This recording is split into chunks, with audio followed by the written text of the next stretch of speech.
91 a little bit before we.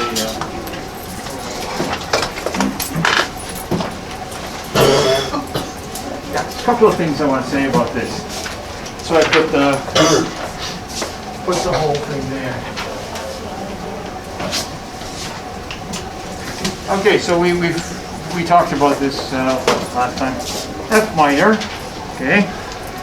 So first thing you're going to do is 1, 1, 4, 5. So 1 is F A C. 4 is B E F.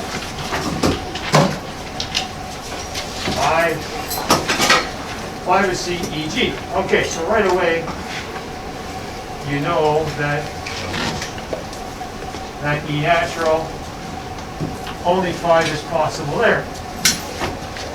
Then you go to this one here, F, and there's an F, and there's an F. So you have two possibilities, right?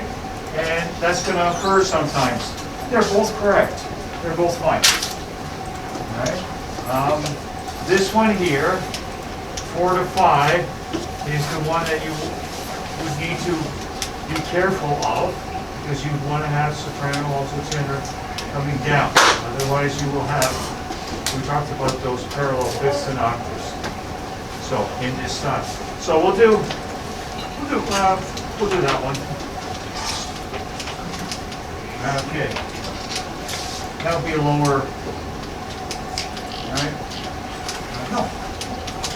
4 to 5. Okay, so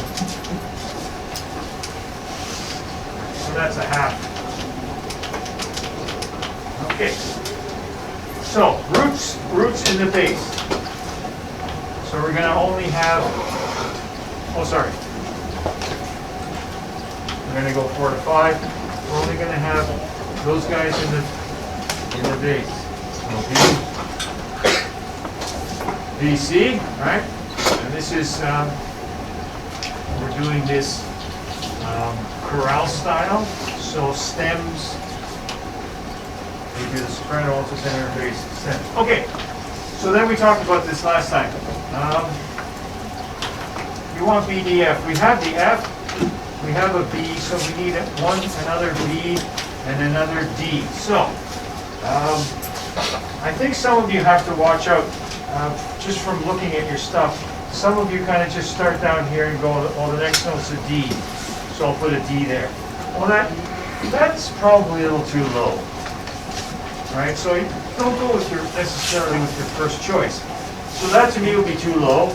The next possible would be an F. Well, I have an F already, so that to me would be the logical guy. So 2 roots, 2 B's, and then of course the alto. So that would be my choice. If you did that, then congratulations. Great minds thinking alike. Okay, so then you want soprano, alto, moving that way. Okay, to the closest logical note. They already do that for the soprano. So this guy and this guy. So C, E, G. Well, the closest note to the alto is a C. So that's your guy. And the closest notes to the tenor is going to be the missing note G. So there it is. 4 to 5. Okay, that's probably the only logical. Given this range, you couldn't really put B to C up here because then you wouldn't have any room in there. So really, that's the logical guy to go. All right. So if you had that, anybody have anything else? Okay, you're all perfect. Okay. All right. So I want to talk about melodies. Now, we'll do some of the other ones, but since I have this on the board,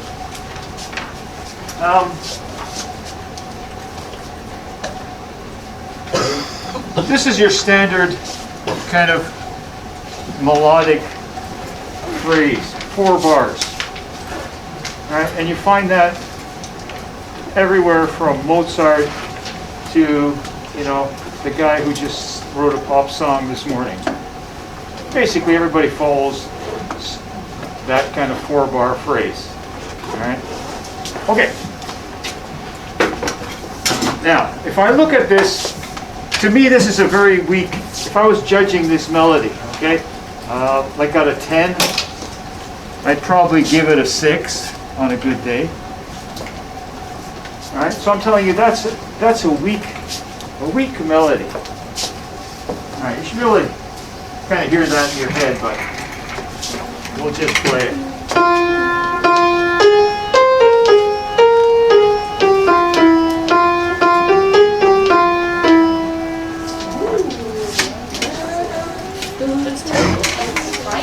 Okay. So bad. So, one more time.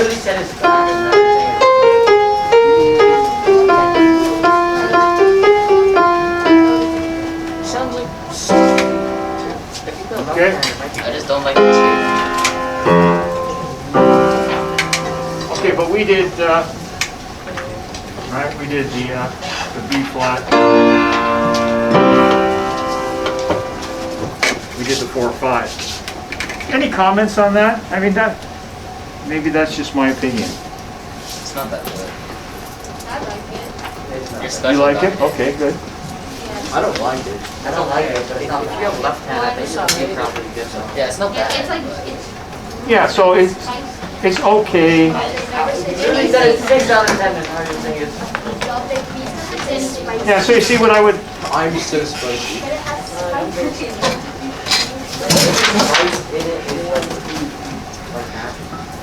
so, you know how the Olympics, the judges do the 6 out of 10, 5 out of 10, etc. So the judgment here would be 6, so it means it's like you say, it's okay, but you wouldn't run out and buy it, kind of thing right away. All right. So to me, it's a weak melody, and there's a very specific reason. These are because you're going to be writing melodies, so it's pretty important to sort of try to take in some of this. When I look at that,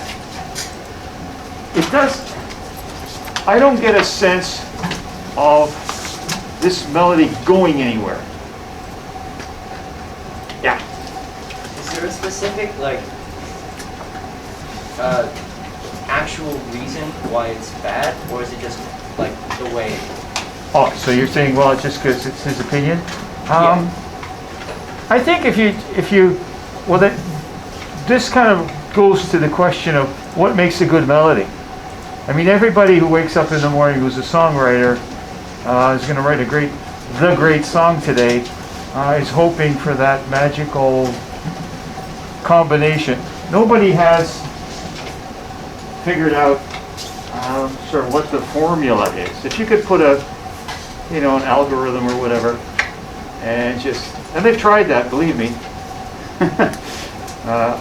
And I was part of an experiment in grad school, sort of along the same lines. I'll talk about that maybe later. Like what makes a good melody? It's an elusive thing. But there are a couple of things that every good melody has. It's got a sense of going someplace. Like you got a beginning, a middle, and an end. All right? This one sort of falls short of that. In other words, and there's a reason for it.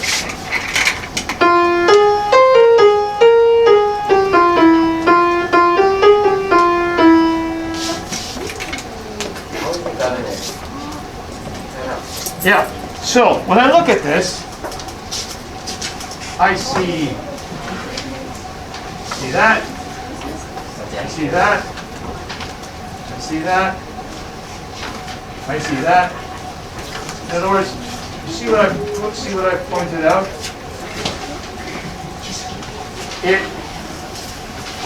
It kind of stalls. It stalls there. And the reason for it is it keeps circling around the same two notes, F to A, F to A, F to A, F to A, F to A. You know, just kind of back and forth. So the melody kind of is stuck there. Right? Here's a trick. With your imagination, just erase all the staff, erase the stems. And what do you got left? You got left a bunch of dots. So now you do what you did when you were 3 years old. You join the dots, see what happens, and you'll get sort of a melodic curve, if you will. That's what I call it. You guys can join us. A sense of going yeah. So if you don't see anything that it's heading towards something clear, you can predict that it'll be a 6 out of 10, as opposed to a 9 out of 10. I mean, this is not the only thing that a good melody has, but generally every good melody has a sense of, you know, you get someplace, and it feels like, yeah, that's what we've been waiting for, kind of thing. This one is kind of like, you know, your wheels are spinning and you're not kind of going anywhere. But it's borderline. All right? So that's kind of one little thing to sort of think about in the future. So if I did something, you know, even if it exceeded that, if you just kind of look at it, how narrow the range is, it just kind of sits in between that, like the FDA in there. It doesn't really escape out of there. If it did, there would be a sense of, that's where we were going. You know?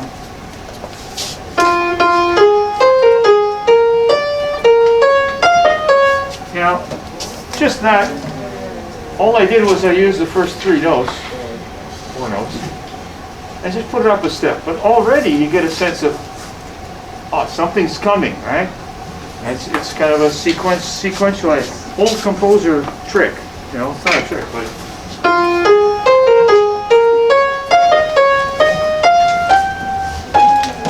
you know, something is going someplace, right? Again, maybe that's not a 9, but it's certainly more than a 6. Okay, because it does give you a sense of direction. Okay, so that's one idea, and believe me, people are trying to figure this one out. Have done experiments. You know, what you do is you sort of program a computer to analyze, you know, 500 of the what's considered the great melodies by various composers, and you ask the computer, like, what do they have in common? Like, what links? Why are these? What's about these guys that makes them? Why we like them? And you'll get something like that does have a sense of direction. And usually, the interesting thing is a lot of melodies, they kind of peak sort of at the 2/3 point, which is kind of interesting because Renaissance artists had this idea. Even the Greeks were talking about this. There's a proportional thing going on here. It's called a golden mean. If you look at some paintings from Renaissance, the main subject is never right smack in the middle. It's always kind of a little bit off to the side. If you look at some of the classic Greek temples, you know, way back in Greece, 500 BC, you look at, you know, they would have columns in the front, columns down the side. Count the columns. A lot of them would have, there was a formula. The side columns would be x plus 1. In other words, if the front had 6 columns, the side would have double plus 1, like 13. And it would just be a tiny bit off a rectangle. And that does something to just the whole thing. Or the columns were never straight, they bulged a little bit. You look at them really, really closely, a bunch, but it's an illusion. So these little things, artists have experimented with it. Same with the melody, the idea of this 2/3 point, something happens, you know? So it might go up and then come down. Right? So this going up, like when a melody goes up, the frequency is higher. That means the vibrations of those pitches are faster. So somehow that humans respond to that. You know, it's kind of a bit of a mystery. Who knows what, you know, why that works? But there are, you know, so there's still a lot we don't know, like why this works. It just does. But direction is one thing. So if you keep doodling,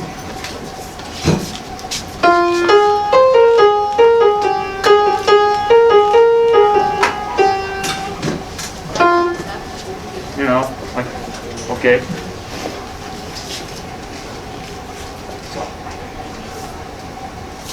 keep that in mind. We'll talk more.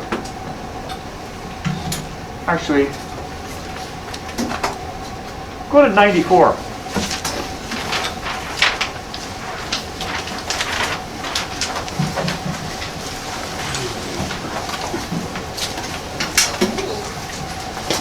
So, here's a little Beethoven deal. One swing. Yeah, that shows up on recitals. It's from one of the sonatas. Is it a grade 8 piece? My teacher just came Okay. I'm just interested in the first part.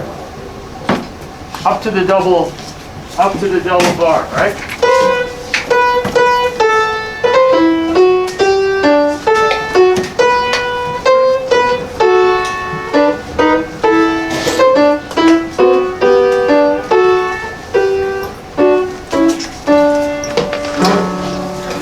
Okay. Now, if you just look at the first part, it clearly heads to measure 1, 2, 3, 4. In which case you have in measure 4 you have a cadence, right?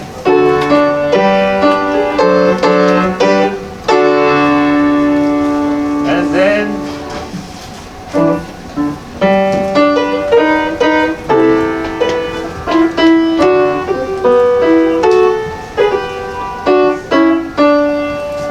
what happens at measure 8?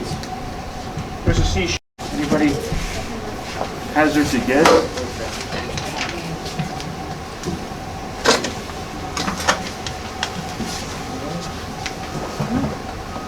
Yeah? Almost questions. Leo. So the last note, the notes on measure 8 are in D major, and the previous note is C sharp, which is the leading tone. Yeah, so in other words, just to summarize, key change. Okay? So that's the first thing that I noticed. Moving, touching onto the dominant. So from G major, 1 sharp, to D major, the dominant. Okay? That's a very common key change. So it lands into the dominant. That's signaled by the C sharp, which is the leading note of D major. And that's a dominant. Look at the C sharp chord. It's a dominant 7.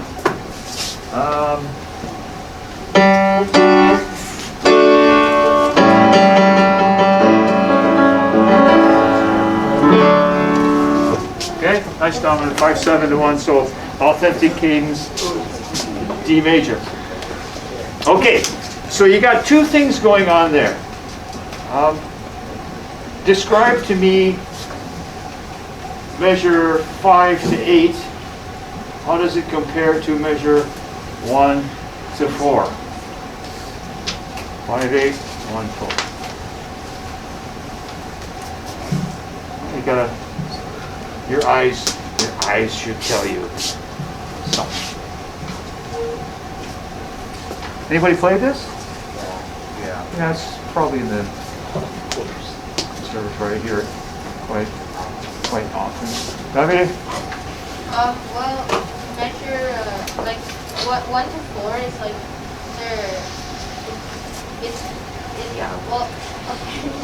Measure 1 to 4 has more like 16th and 32nd note, and the notes don't really play together, some notes. But, like, for example, where letter B is, the notes play together, and there are more 8 notes, like, 1.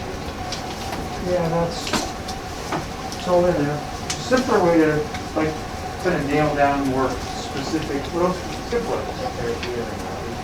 Sorry? Yeah, so repeat.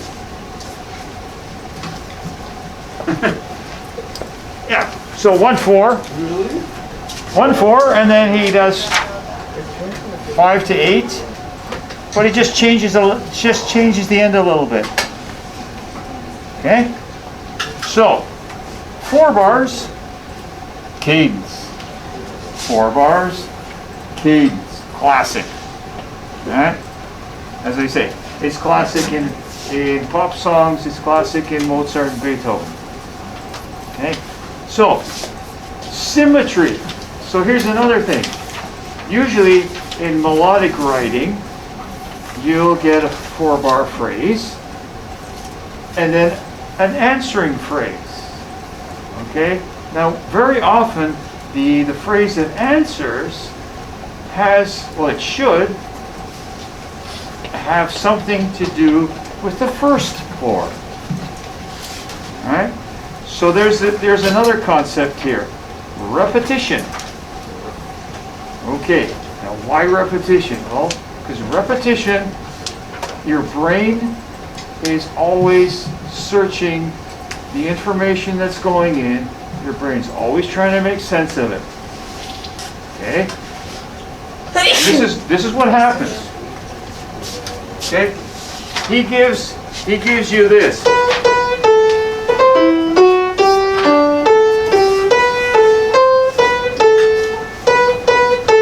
Boom. As soon as that starts again, your brain goes, I've heard that before. Okay? Now maybe your brain doesn't actually speak in English, but that's what it does. As soon as it hears that, these first 4 bars now are connected right away. So it starts to see the logic here. All right? That's the way the brain works. Same thing with the computer. It's searching its memory. Where have I heard that before? Where have I seen that before? Okay? And as soon as it finds it, then it starts to make sense. So your brain's now following that same pattern. And then there's a little bit of a difference at the end. A key change. All right? The C sharp thing. So now we introduce another idea. Contrast. So repetition, that gives the brain and the music logic. But if I keep doing the same thing over and over and over and over, it will probably die right before your very ears. You need contrast. Okay? So now anybody who does anything with music needs to understand those 2 concepts. They're simple, but they're profound as far as understanding how music works and how it goes in there and how it's processed by your brain. Okay? So, as soon as you hear something repeated, it connects to what you've heard before. Now, the interesting thing, the philosophers will now tell you that this music, the dimension of music, is time. It exists in time. So you've heard this, and now a repeat, it ties this together. So now you have a logical continuation of what you heard before. So, and your brain wants logic. It needs to, that's how it understands stuff. If I just do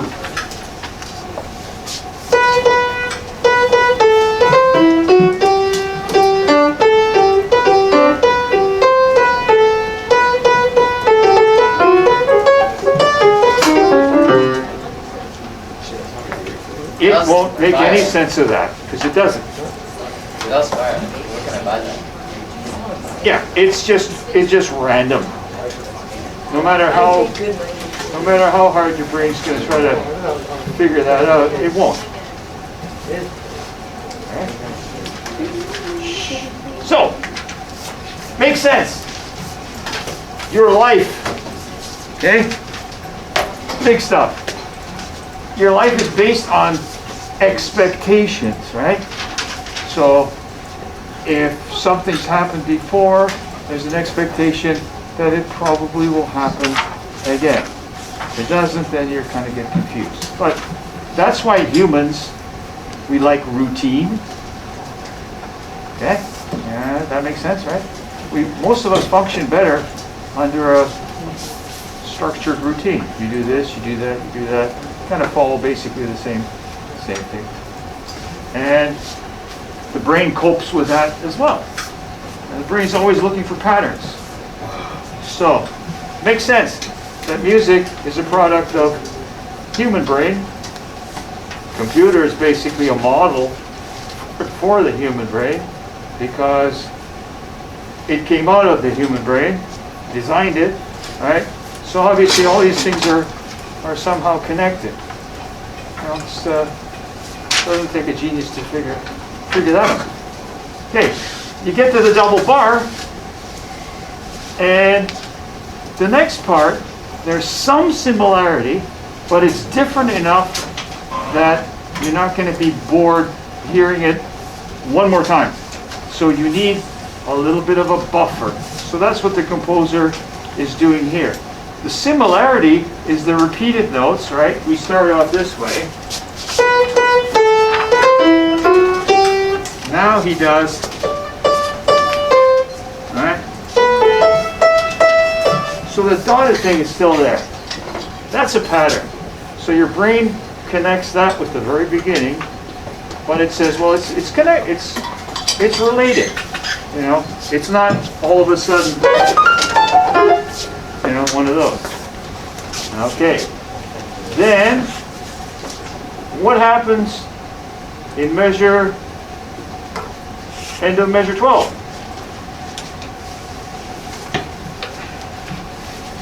Yeah, Isaac.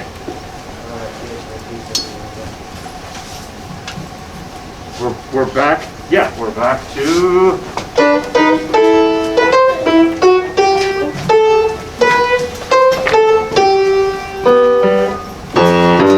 All right, back to G. The little D sharp. That's just a chromatic altered note. It doesn't really mean anything particularly significant. Just so. All right, so you have, so at the double bar, that's where you have contrast. Okay? So, if I was going to do an analysis,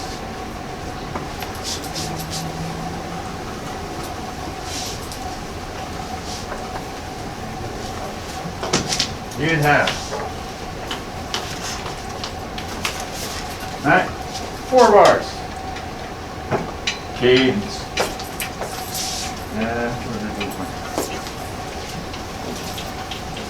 Just a little, very, very simple, okay? Notice that it's at measure 4, it's a 1/5, so it's a half cadence. So you can actually fill that in right now, instead of half. Okay, so you know it's not over because you landed on the chord 5, and that's never a satisfactory feeling like you've come home, right? So the door is still open for more. So there's an expectation there. So then you have pom pom pom, pom pom. So then you have another 4, right? And then here you go to D major. Perfect cadence. Logic. 4, 4. All right.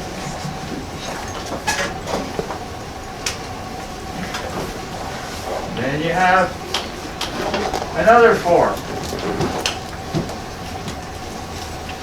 And that's G major. Alright? It goes from 5, 6 to 1, its first inversion. We measure 11 going into 12. And then you have the other 4. And so this is half authentic and optical. Okay? So there's structure here. Okay. If we were looking at this, I would say A section, something new, B section, and slight repeat of the beginning. This thing, as you will find out at some point, has a name. It's called a rounded binary. Binary meaning 2 sections. Okay? Double bar. And they're symmetrical. Alright? We like symmetry. The nice thing about the last couple of days was that daylight and darkness were almost equal. 12 hours. 12 hours of daylight, 12 hours of night. It's nice. We're at that point in the year, right? The solstice. So, okay, so that's all observations. It'll come back. I was going to say it'll come back to haunt you later. But what this is form.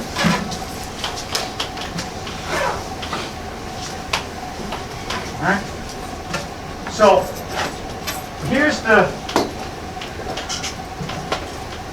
the composer. All right. And this is you.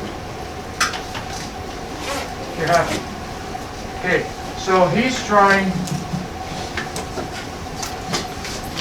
this. He's trying to package all of this, his great artistic conception. He's trying to get it to you. So he's got to package it in a logical manner. So that's where this whole idea of form comes in. Again, it's got to make sense. Okay, now you may not necessarily, get the message that he had in mind, but that doesn't matter. A message was transmitted, and it got to you through a logical process. Right? So I mean, this is what you guys do all the time, every day. Every time you make music, this happens. So it's time that you kind of looked at it and said, so let's. Yep. I mean, I know just from the way I was going to give you my little anecdote. It was kind of interesting. We were part of an experiment back in my day when computers were just being. Back in my day. Back in the day, they were. Well, what happened was we had some computer guys at the Faculty of Music, and the computer science division of the university was upgrading their computers. So they had these old computers. They said, "Who wants them?" So these geeks at the Faculty of Music said, "I do." So they got these computers and they didn't know what to do with them. So they figured, well, we'll use them somehow. Anyway, so one idea was he programmed a little Bach chorale. He just wanted to see what the computer would do. So he programmed the Bach chorale, and then he gave the computer enough information, basic harmony. First 5 chapters of a basic harmony textbook. So the computer knows what to do when it's got a 4-5 or a 5-1 or this combination of chords and so on. So then he pressed the button and said, okay, harmonize. this Bach melody. So that this was interesting. Now back then, today that would take like 30 seconds. Back then it took like a week or something. We're all waiting. And once it was done, they played it for us. And we all listened to it. And he played the original Bach version. So you see where this is going. Compared to the computer version. And we all guessed which one was which. But the computer one was technically correct. So this is where the interesting part comes in. Then we analyzed the Bach. Now, when Bach veers away from the standard way of doing things, he's always got a reason if you ponder it long enough. And the reason is artistic. A lot of the time, there are words to his music. And if you start to understand the words, then you understand why he put that particular chord there, or that particular combination. It was to express those words right there. Right? So you always look at the text to see where the composer is coming from. It was interesting that he sort of kind of bent the rules, but his reason was artistic. The computer, just had basic knowledge, do this, do that, if you see this, you do that, okay? So, and it was really easy to pick out the difference. There's this unquantifiable thing, like that, giving that a 6 out of 10, yeah, I outlined precisely why I thought it was a 6 out of 10, not a masterpiece, right? But then you get closer to those kind of masterpieces, and it's really hard to pin down, like, why is this a wonderful piece? Then you get into that realm where it just is. I mean, you feel it, so then you get into that realm where analysis is inadequate to explain, which makes music so interesting, for me, anyway, because there's no end. There's always an exploration, something more to understand, and so there's always little mystery things which make it great. Like, why do we have 100 different versions of Beethoven's symphonies recorded, and they're all different? If you did it by computer, it'd be all the same. Right? You only need one version. So there is that element of subjectivity. If you're sensitive to it, you can see it. One thing you notice that, like, talented people can recognize other talented people right away.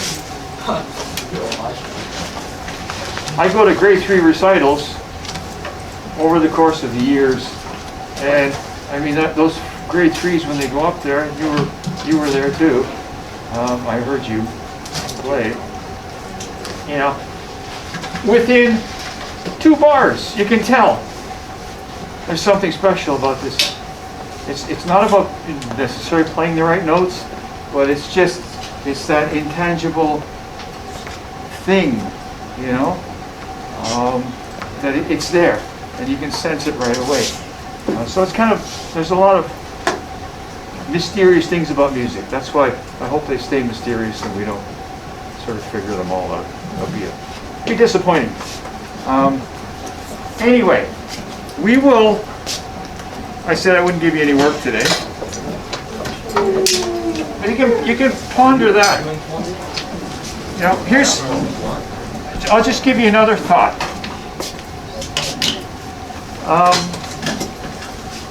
So suppose this guy, writes the piece of music and so on, and this guy, let's say there's a whole bunch of this little guys, like 20 of you. And then I do this experiment. You might be guinea pigs at some point. I'll play you some piece of music, and I'll ask you, what does that mean? Like, what do you think it means? What do you think the composer was trying to get across? And it's always interesting to get 20 different answers. Well, are you all right, or are you all wrong? Or did you totally miss? Does it really matter? and all that, you know. Do we ask the composer what he felt? So it's kind of an interesting experiment as well. So that's, you know, that's another one of those mysterious things. So we'll be coming back to some of this later on. Because as I said, you've been singing, playing for a number of years now. That's what you do. And it's roll. He's talking. It's, you know, you should sort of ask yourself, what is it exactly that's going on, you know, when I'm singing or playing, like it's flying through the air, and then it affects people, because you do affect people at your concerts, you know. It's a mysterious thing that you do. Oh, nice to look and see what exactly is going on. All right, I say no more.